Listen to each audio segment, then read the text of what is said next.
বিসমিল্লাহির রহমানির রহিম। প্রিয় একাদশ শ্রেণীর শিক্ষার্থীবৃন্দ, আশা করি সবাই ভালো আছো। আজকে তোমাদের আইসিটি ক্লাসে নাম্বার সিস্টেম অধ্যায়ের তৃতীয় অধ্যায়ের নাম্বার সিস্টেম অংশের হেক্সাডেসিমাল সংখ্যা থেকে অক্টাল সংখ্যা রূপান্তর পদ্ধতিটি নিয়ে আলোচনা করব।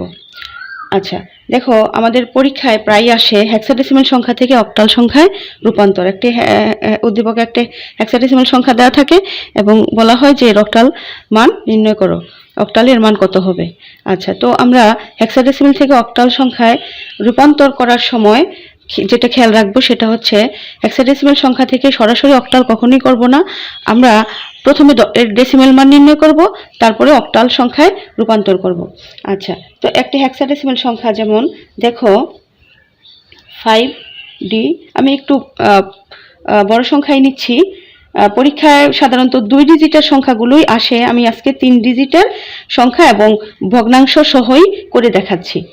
আচ্ছা, তো 5D F মনে করো এরকম একটা হেক্সাডেসিমাল সংখ্যা এবং এর ভগ্নাংশ আছে, ভগ্নাংশ হচ্ছে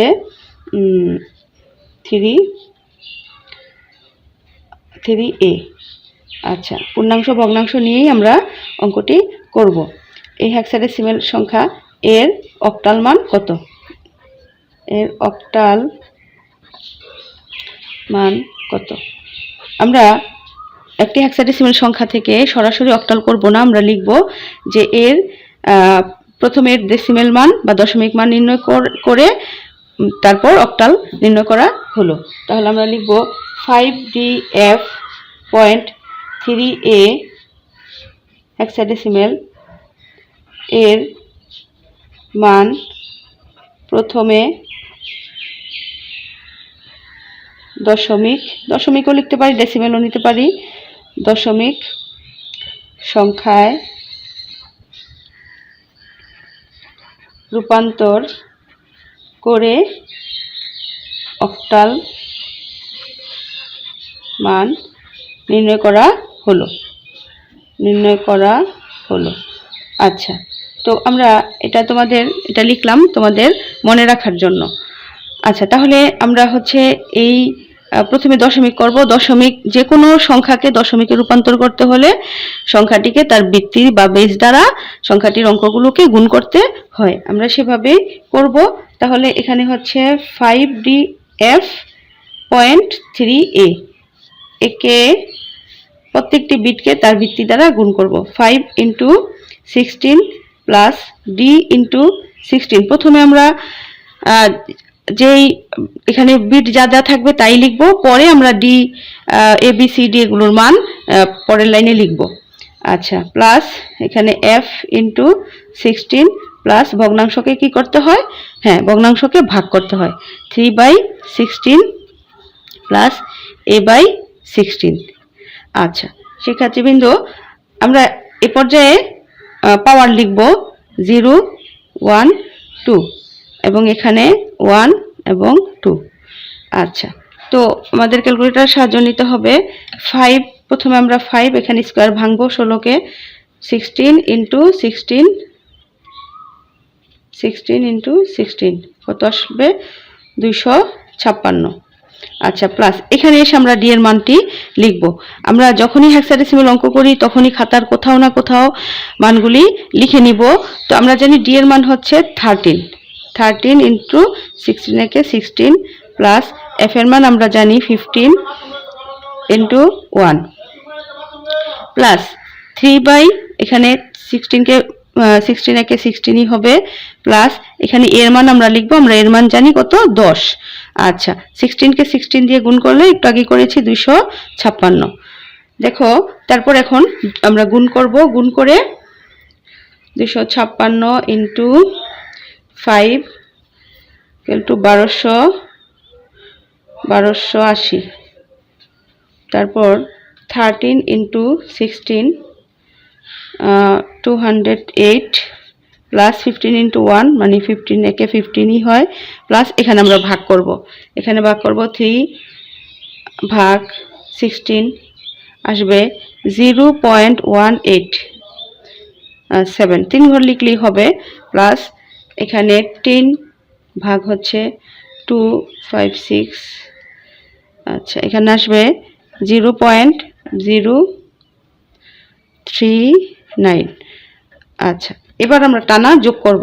টানা যোগ করার জন্য 1280 প্লাস 208 প্লাস 15 প্লাস 0.187 প্লাস 0.039। আচ্ছা, টোটাল যোগফল আমাদের কত হলো? 1503 পয়েন্ট হচ্ছে 22226। এইটা আমাদের কি হয়ে গেল?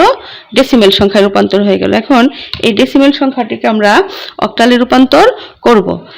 যেহেতু এখানে পূর্ণাংশ ভগ্নাংশ দুটিই আছে, আমরা পূর্ণাংশ এবং ভগ্নাংশ আলাদা আলাদা লিখেই অঙ্কটি করব।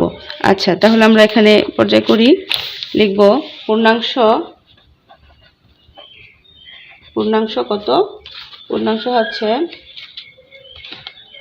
1503 এত এর ক্ষেত্রে বলে আমরা 1503কে 8 দ্বারা ভাগ করব।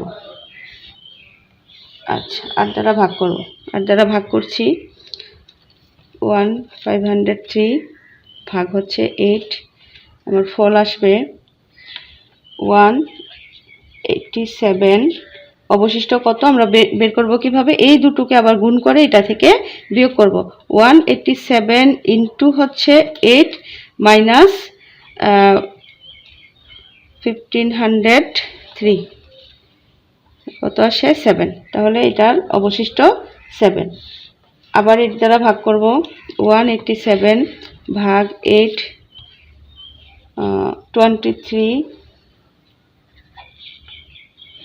23 পয়েন্ট সামথিংটা আমরা লিখব না। 23 ইন্টু 8, তারপর মাইনাস করব কত থেকে? 187 থেকে। আচ্ছা, এখানে অবশিষ্ট 3। এ পর্যায়ে আমরা মুখেই করতে পারবো। 8 দুগুণা 16, 3 8 24 বেশি হয়ে যায়। 8 দুগুণা 16 আর এখানে আছে 23, তাহলে বেশি আছে কত? 7। 23 থেকে যদি আমি 16 মাইনাস করি কত হয়? 7 হয়। আচ্ছা, তারপর এ পর্যায়ে এসে আমি আর ভাগ করতে পারবো, আর ভাগ করতে পারবো না, কারণ এখানে 2 আর এখানে 8। তাহলে আমার এখানে দিতে হবে, এখানে চলে আসবে 0 ভাগফলের খাতায়, আর 2 চলে যাবে ভাগশেষের খাতায়। আচ্ছা, আমার পূর্ণাংশ করা শেষ। এবার ভগ্নাংশ করব। আমরা লিখব ভগ্নাংশ কত ছিল? ভগ্নাংশ ছিল 0.226 এর ক্ষেত্রে আমরা এইভাবে করব। 0.226 এখানে কত দ্বারা গুণ করব? 8 দ্বারা গুণ করব। ভগ্নাংশকে 8 দ্বারা গুণ, পূর্ণাংশকে 8 দ্বারা ভাগ। 0.226 ইন্টু 8 আসে কত? 1.808। আচ্ছা, আবারও 808 ইন্টু 8 6.464। আরেকবার করব।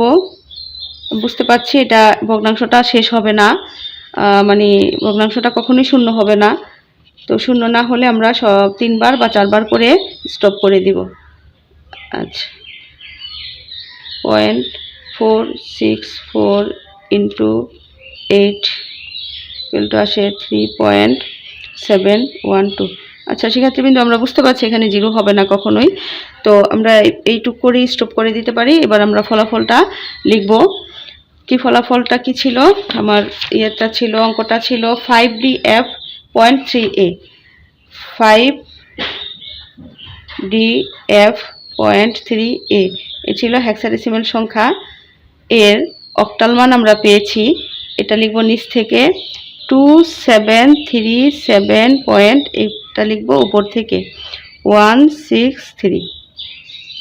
আচ্ছা, ইচ্ছা করলে আমরা এখানে 3টা ডট দিতে পারি, না দিলেও অঙ্ক হবে। এখানে 88। আচ্ছা, তো আমরা একটা হেক্সাডেসিমাল সংখ্যা থেকে প্রথমে ডেসিমেল রূপান্তর করলাম, তারপরে অক্টাল সংখ্যায় রূপান্তর করলাম। শিক্ষার্থীবৃন্দ, তোমরাও এভাবে করবে, বাড়িতে প্র্যাকটিস করবে, খাতায় প্র্যাকটিস করে অনেক বেশি বেশি প্র্যাকটিস করবে। আচ্ছা, আগামী দিন আমরা পরীক্ষার একটি প্রশ্ন মানে বোর্ড পরীক্ষার একটি প্রশ্ন নিয়ে আলোচনা করব, সেটা দেখার আমন্ত্রণ জানিয়ে এবং চ্যানেলটি সাবস্ক্রাইব করার অনুরোধ জানিয়ে আজকে এই পর্যন্তই বিদায় নিচ্ছি। খোদা হাফেজ।